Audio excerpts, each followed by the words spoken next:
Akhtar colony میں sanitation department کے sanitary ورکروں پر 2 افراد نے آج صبح بروز پیر 10 اکتوبر کو مقدم جاوید گل اور لیبر پر تشدد کیا اور عورتوں کو ہراساں بھی کیا۔ اس موقع پر یونین کونسل کے سیکرٹری بھی موجود تھے اور ان دونوں نے اسلحے کے زور پر جان سے مارنے کی دھمکی دی۔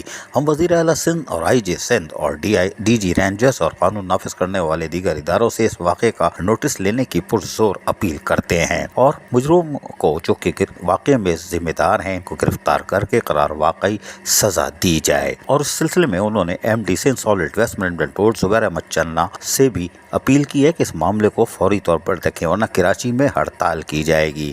یہ بیان مزدور اتحاد لیبر یونین کی طرف سے جاری کیا گیا ہے کہ سینیٹری ورکروں پر تشدد برداشت نہیں۔ تاہم اس پرویز حبیب مزدور اتحاد لیبر یونین کے کیا کہہ رہے ہیں، سنیے انہی کی زبانی۔ آج ہم یو سی 1 اور نئی یو سی 6 اس کے اندر ہمارے ایک اہم ذمہ دار جاوید گل صاحب کے ساتھ جو وہاں کا مقدم ہے اور لیبر کے ساتھ بہت زیادتی ہوئی ہے۔ یہاں پہ جو کوئی دہشت گرد ہیں انہوں لوگوں نے ہمارے بندے کے اوپر جاوید گل کے اوپر اسلحہ تانا ہے اور اس کو مارنے کی دھمکی دی ہے۔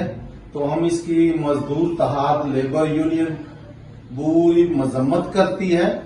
اگر اس کا یہاں کے ذمہ داروں نے کوئی دفاع نہیں کیا تو انشاءاللہ ہم آگے کا لائحہ عمل بنا کے اور پوری کراچی کے اندر یہ کام مزدور اتحاد لیبر یونین کام بند کرائے گی، کیونکہ ایسے بدماش اور دہشت گرد لوگوں کو ہم بالکل اپنے مزدور کے اوپر ظلم نہیں ٹھانے دیں گے، کیونکہ ہمارے مزدور ساتھی کو اور ہماری مائیں بہنوں کو بہت ذلیل کیا گیا ہے، بہت برے الفاظ بولے گئے ہیں اور پلس جاوید کے اوپر اسلحہ تانا گیا ہے۔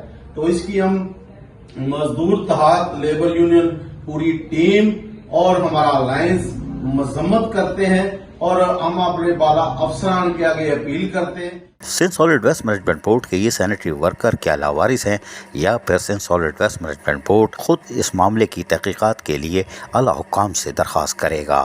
یونین نے اپنا کام کر دیا۔ عزیز عارف، KBS بلدیاتی نیوز، کراچی۔ ایسی ہی خوبصورت ویڈیوز فیوچر میں حاصل کرنے کے لیے ریڈ بٹن پر کلک کر کے اور بیل آئیکن کو پریس کر کے ہم سب کے سبسکرائبر بننا مت بھولیے۔